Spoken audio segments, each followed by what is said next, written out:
He took us to Brnice, and there we worked all the time until I was liberated from the Russian. Did you ever experience being in the cattle cars? What? Were you ever in any of the cattle cars to go to the camps? What do you mean?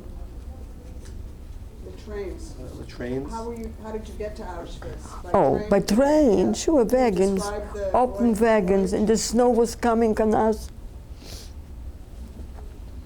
Can you describe how Schindler took you back? Took us from Auschwitz to Yeah. Brnice. How did he take you? He was unbelievable, a father. We called him a father. But the end was prepared that they should all be shot. So he gave the men all guns. Whoever could save themselves should save themselves. But on the end, the Russian came too close and they didn't have the time. So we were liberated by the Russian. And a Russian came in on a horse and said, "Jews, you are liberated, you're free." We were crying, we didn't know what to do, where shall we go, who is left? It was terrible. We wanted to live, and when it came to it, we couldn't accept it because we knew we don't have anybody.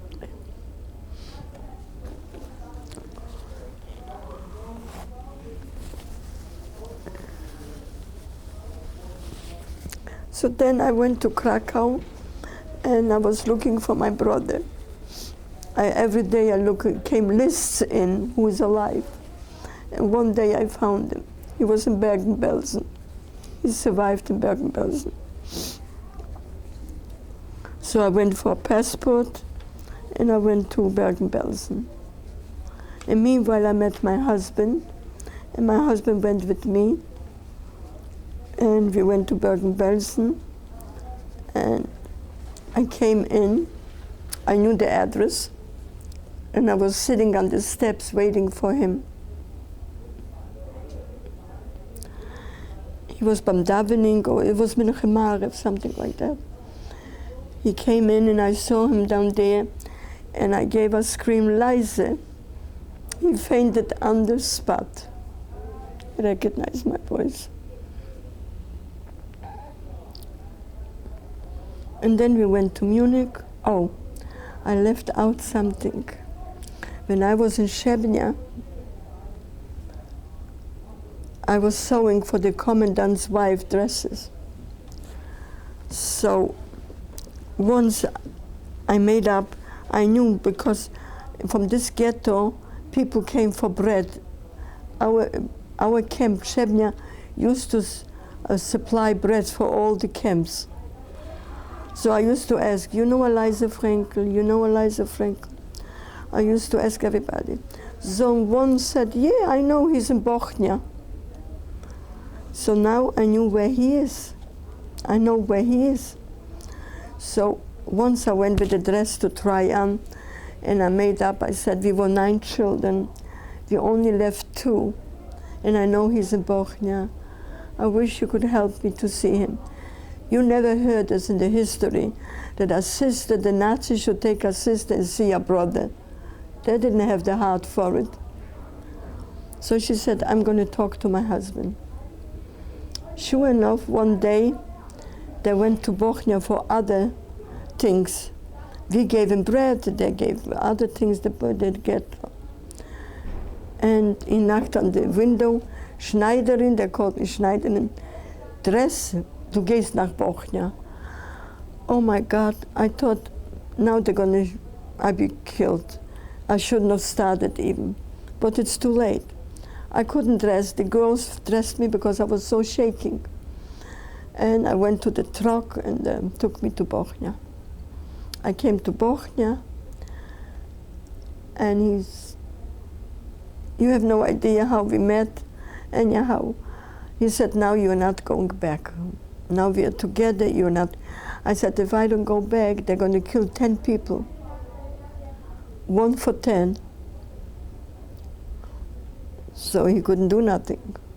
So I went back, They left me a week in ghetto, and then they came back for me.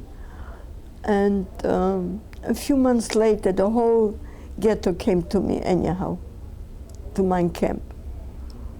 Stop for a minute, they want to switch. Each one wants to ask questions, so they want to switch.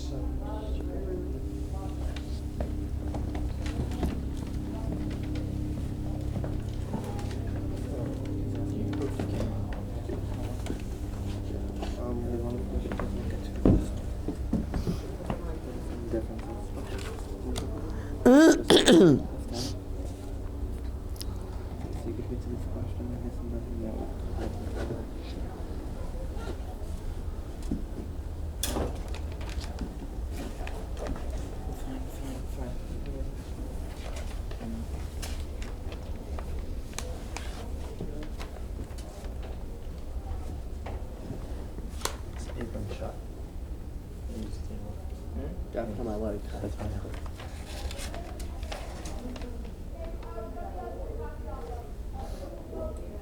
So, what exactly would you say there were a lot of differences? What? Would you say there were differences between Auschwitz and Plaszow and Sednia and all the different Auschwitz places? was the worst. Right. Okay. Well, like how so? How was it? Like what were? How was it? Like there was a different Nazis, maybe like a different ranks. No, the condition was terrible. It was no water. It was no water. Once a week you could go in where the toilets and take a little water and flush it over you. No towels, no nothing. We were laying, the bunk beds was 3 of them. 14 or 15 girls on each bunk bed. We were laying like, if one wants to turn around, everybody had to turn around. Once I was skinny, everything hurt me, So I begged them, I want to turn around. And nobody wants to turn around. So one girl said, we have to turn around because she's so quiet and doesn't open her mouth. We have to turn around. So they all turned around. She's even here in New York, Erna Rosner. So anyhow, it was terrible in Auschwitz. We had to stay all nights outside, almost naked in the stripes and the wooden shoes, without socks, without anything. And then they took us into the barracks. And then we had a little coffee or whatever and laying on the bridges. And the ghettos, like they had checkpoints, and they kept that. How did the ghettos make sure that you were? The ghettos? Yeah, like how are they different than concentration camps in organization? What do you mean? Like was it the same situation in ghettos? No, ghettos. We lived in private houses. The whole ghetto was 4 or 5 houses. And in each room was everybody laying on the floor because they pushed all the people in the rooms. And after the Nazis kicked everybody out of the ghetto, they destroyed it? What, the ghetto? No. No, they just kept it there? They only are here destroyed in Auschwitz, the crematorium. They don't want the witnesses, Did you ever? So the Russians liberated you. Right. By Schindler. All right. Then you found your brother Liza. Uncle Liza. Right. So what exactly happened after that? You were reunited with your brother, but you still didn't know where to go. Right? Yeah, we went to Munich, and we got married, and he lived with us. Wait, who you got married to? Who? To Zaidi. Right. Well, how'd you meet Zaidi? How I met Zaidi. They don't know. Oh, Sorry. It's a funny story how I met him. When it was, they were counting us, there was an aisle where the Nazis was passing by. And here was five, the whole line, and here 5 men's, and here women. And I was in corner, one of the first, and Zaidi was the one on the first. And he asked me my name, and for where I am, which town. But it was like from here to the window, you couldn't talk too loud. But he heard it. And that was all. And after the war, he was looking for me. He only knew the name. And a friend of mine went to Linz, German, Österreich. And he asked, would you know Frida Frankel? He said, she said, yes, of course, she lives with me. So Zaidi came to Krakow and found me. And that was all. He wouldn't let me go anymore. So I just wanted, could you give a very large description of exactly what Auschwitz was? Like, A description. It was barracks after the barracks. It's really, you can't give any prescription. It's barrack after the barrack. The whole, it was maybe 50 barracks. Men's, women, Polish people. They had Polish barracks for Polish people also. If they're politicals, you know. right, like communists. And the crematorium was a special, A special area? place. When we came from Krakow to Auschwitz, and they put us in 5, and we walked, and we saw the crematorium. So the first, I was in corner, and so I looked if the first 5 turns to the crematorium, but thank God they passed, and that's why we didn't go. But they kept us in order to get more people to make it in one shot, you know. But in the meanwhile, Schindler came and took us out. Do you think if you stayed longer, then you? Oh yeah. If Schindler wouldn't come, we wouldn't get out. No way. Could you describe Schindler? You know, like. Nice tall guy, always with a smile. Used to come in the factory to everybody, how you feel, and was very nice. Do you have any stories about him during the war? Did he do anything special? What do you mean by special? Like anything, any stories? He gave us to eat, we had food, and once I had pain on the right side, on the left. He sent me right away to the hospital, Moruska Ostrava was the hospital. The pending, they call it, yeah? I think so. Yeah? Appendix? Yeah, appendix. I had pain there. So he said, but thank God it was nothing, it was just gas or whatever. So they sent me back. He took very good care. There were people 65. They had no right to live, but by him, elderly people live. Because besides Schindler, you never found a person with 65. No way.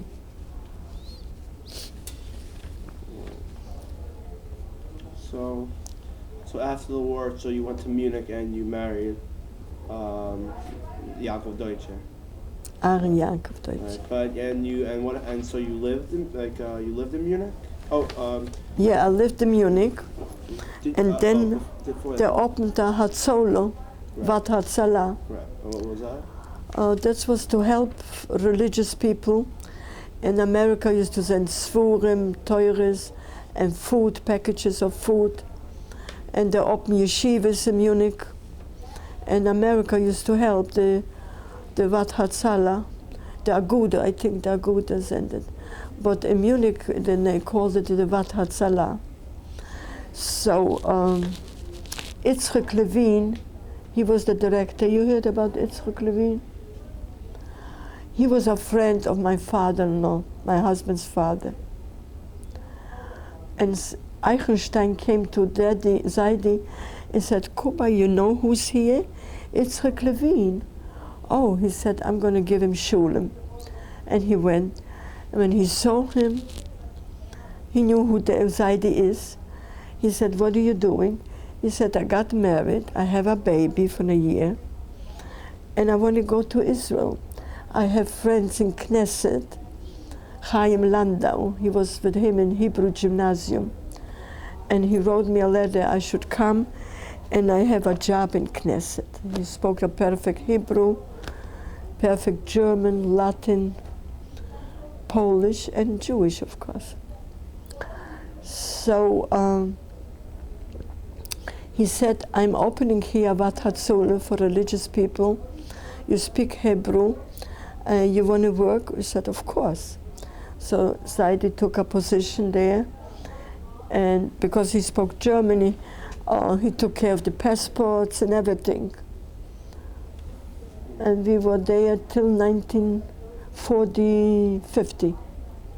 From 45 to 1950. 50, my brother got married and went to America. So I said, I don't want to be without him. I don't want to split. I want to be with him together. It was enough that the whole war we were not together. So we went to America. And were you ever in a DP camp, a displaced person camp? A DP? Yeah. Yeah, they all were DP. Oh, so could you, what was it called, the one you were in after the war? After the war in a DP? No. No. A lot of people went. You didn't go? No, I had enough. We took apartment. You could pick apartment, but German, whatever you want, which apartment. Like the German took Jewish apartment and threw out, we could do the same thing. So we picked apartment on Jagdstraße, I remember. Mommy would laugh, Ma, you remember the address. So we lived there, and my brother lived with me there. And you kept in touch with Schindler even after the war? After the war, he was in Munich. He used to come every Friday for fish to eat by me. He used to love carp. So he used to come every Friday. And we used to give him, everybody who survived, $50 a month. But he loved to drink a lot. So he spent a lot on schnapps. But it was, you kept in, like a lot of other people also, other survivors from Schindler. They sure. also went to him and. Everybody gave him $50 a month, in order that he should be able to survive. You know, he didn't work. Good-looking, strong. You know, the actor that played his movie looked exactly like him. They picked somebody which looks exactly like him.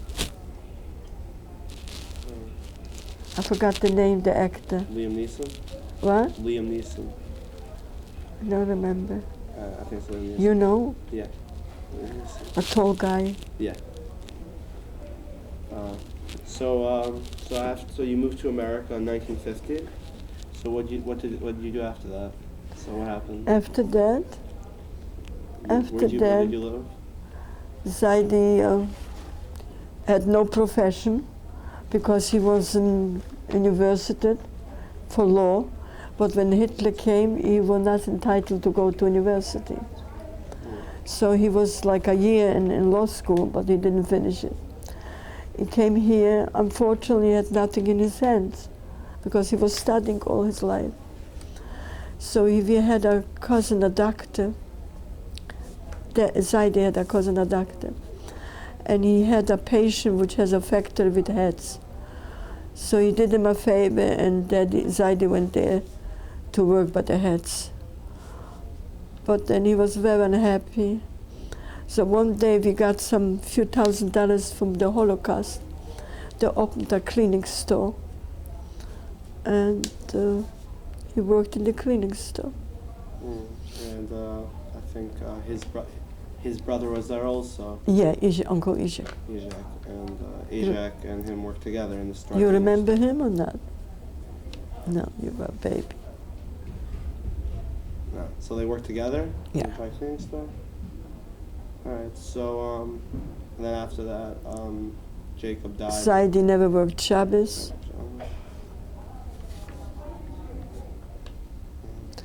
And here comes the big problem.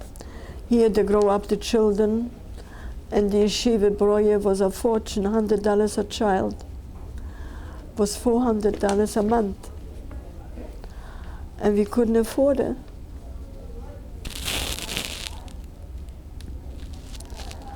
So I took in a woman and I took care of her, and the money she's paid me, I paid the yeshivas. I said my children will not go in a public school, not from a home the way I come. They have to learn Yiddishkeit and all the good midas and to be frum and keep Shabbos. So I took care of her 9.5 years, and she paid me for the yeshivas. A matter of fact, his father was 4 years old, and he was ready to go to Privonei, 4 or 5, whatever. So I went to an interview to Rav Breuer, Yaakov Breuer, and I said, Rabbi Breuer, test him, bring a globe, and ask him which country, he will show you everything. So he turned the globe, he showed him this is Spain, this is Russia. My oldest son, Shabbos, when we went to sleep, they were playing in the room, and he taught him. He had a very good memory. And he called them all the principals and teachers. A 4-year-old child knows all the globe by heart. That was that. So, in conclusion, do the memories of these experiences still haunt you today, or are you? What? Do memories of the experiences during the war? Do they still haunt you today? What do you mean by experiences? Like everything, your father, your mother, everything you went through. No, what should I remember? They were killed, never. And my father was a very, very frum guy, and